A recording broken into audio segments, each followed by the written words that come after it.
Go ahead, Andrew. Hey, Coach, are you pleased with the shots that Caleb and RJ are taking? That they're so far through 7 games, they've taken more than 50% of your shots. Some of the shots I'm 100% comfortable with. Other shots I'm not. And we've talked about it. Can you elaborate on that? What the conversations have been like, especially with Caleb in particular, when maybe he can get some of those shots a little bit later in possessions?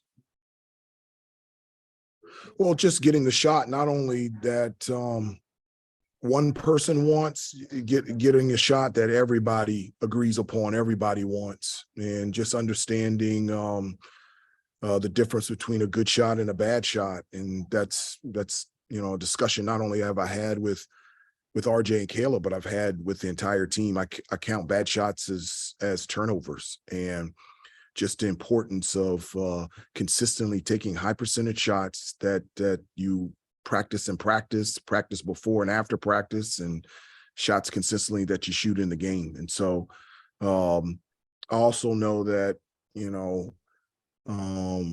some of the shot selections are because they want to make something happen. And, and sometimes in those situations, the best thing is to create and to wait for a better shot. And that's something that I've had discussions with everybody, and specifically Caleb and RJ.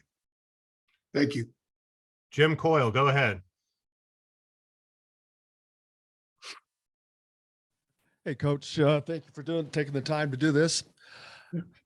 With Indiana, they are looked at as a team that is very, very deep. And looking at North Carolina, you guys use a lot of minutes in with your starters. How do you see Indiana as someone that you have to take on from a team that is using 8, 9, 10 guys in a game versus your rotation, which has been a lot smaller? And then follow it up with, have you talked to Coach Williams about the environment that you're going to be coming in to at Assembly Hall? Because the last time he was here, he made a big deal about that environment of what it was like to play in Assembly Hall. Well, first of all, DeMarco, Puff, and Seth have consistently got minutes off the bench. And so I've consistently played, 8 to 9 guys the entire season. So I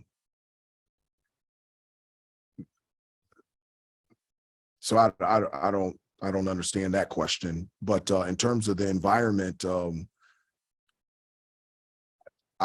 I played in college. I played in the NBA. A game is a game.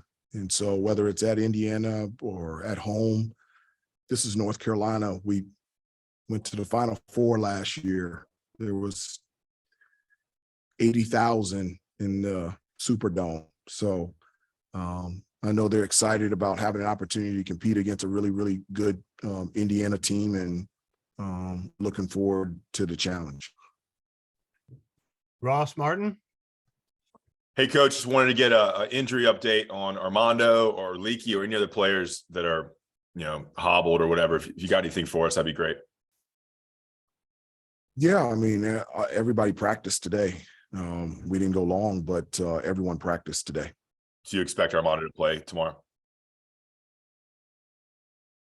As of right now, yes. Okay, great. Thank you. CL Brown? He practiced today. Sorry about that, Coach. CL Brown, go ahead. Hi, Hubert. I was just curious if if you and Mike Woodson, if your basketball paths had crossed. I know obviously he had finished playing by the time you got to the NBA, but with him being a longtime assistant in that league, I was wondering if you guys ever kind of spent any real time together. Yeah, he was. Not a lot of time. He was one of Coach Larry Brown's assistants with the Detroit Pistons. And so I spent a half a year with him. That was the last year that I was in the NBA. Midway through the season, I was waived and picked up by the New Jersey Nets. So I can't remember specifically how many games, but it was much like the halfway point. So I spent a half year. Coach Woodson, one one of my coaches with the Detroit Pistons. And being that you guys just came from neutral site games in Portland, and now you're going to have 2 road games with this one at Virginia Tech on Sunday, is there any difference to you in between how you prepare playing a road game as opposed to, you know, what just came out of Portland? Like, is there, because I feel like it's going to be a more intense environment, you know, in Bloomington and in Blacksburg than necessarily how it was in Portland. And I was just wondering if there are any kind of nuances to that, preparing for that. Well, I do agree with you, CL. Like, the atmosphere will be different at Indiana compared to the atmosphere in both venues that we played at in Portland. But, you know, as a player and as a coach, that's just not really anything that you're ever really concerned about. I don't remember, CL, for me as a player, the crowd ever having any effect on my play. As a coach, I've never felt like a crowd had an effect in terms of my ability to coach. And so I don't, you know, our guys have played in big time atmospheres, and it will be one tomorrow night, but our guys have been there before. You know, most of our guys, as you know, as I said in another earlier question, I mean, they played in front of, you know, 80,000 last year in the championship game in the Final Four. We've played at Duke, and we've played at a number of places. So I don't think the crowd would. I'm just going on my own personal experience. Has anything to do on how we play or, you know, and how we prepare. Riley Davis, go ahead. Hey, Coach, I know guys like Armando and Leaky, they've often spoke about how last year, coming off of the Wake Forest and Miami loss, and your attitude of positivity, getting them through that, letting them know it's just 2 bad games, was sort of a turning point in the season. And just kind of coming off the 2 losses in Portland, what's your message been to them going into this game? My message to them has been real, has been truth. I don't look at it. I've said this before, like, I'm not a really big comparison type of, you know, person. I don't compare this year to last year, or this person to this person, or lost to last year's loss. The games against Iowa State and against Alabama, the energy and the effort. I thought our guys played really hard, and in both games, multiple chances to win. And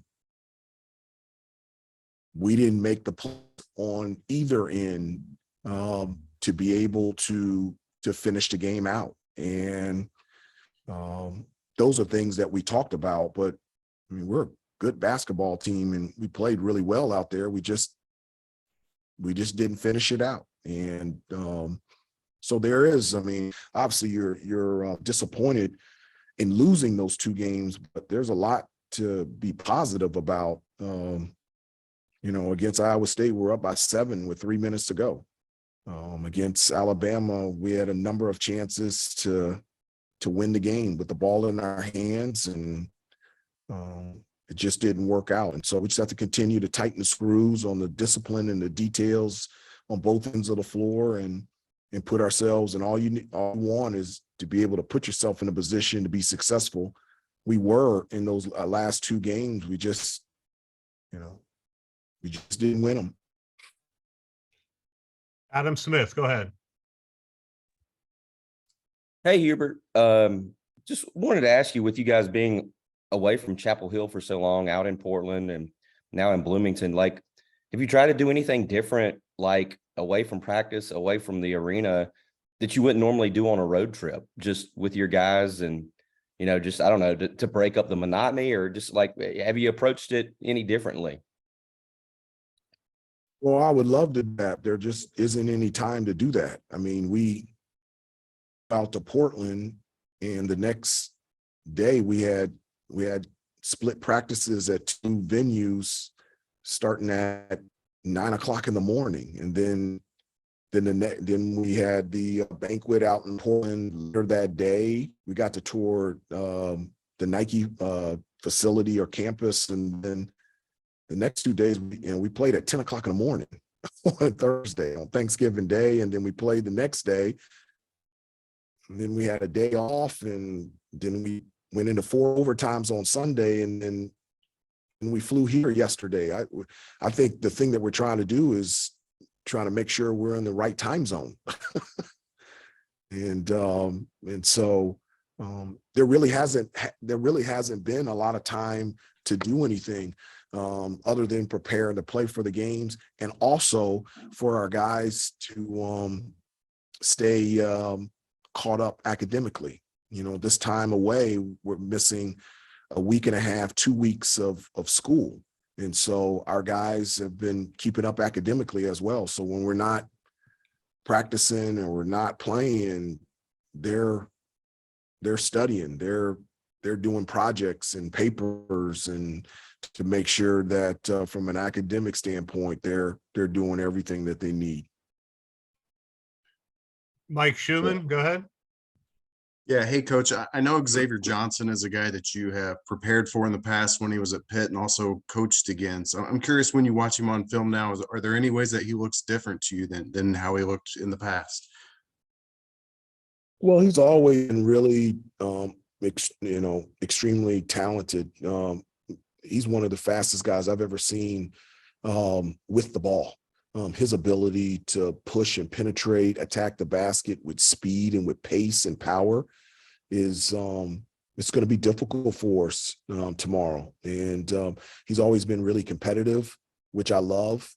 And he's really improved his outside shot. I think this year so far, he's 8 of 12 from 3-point range. And earlier in his career, that was something that was probably a weakness of his. And you could just tell the hard work that he's put together, that now it isn't a weakness, it's a strength. And so he gets after it defensively too. He was a really good, I was always worried about him when we played him against Pitt. And I'm just as concerned in terms of how to guard and how to contain him now that he's at Indiana.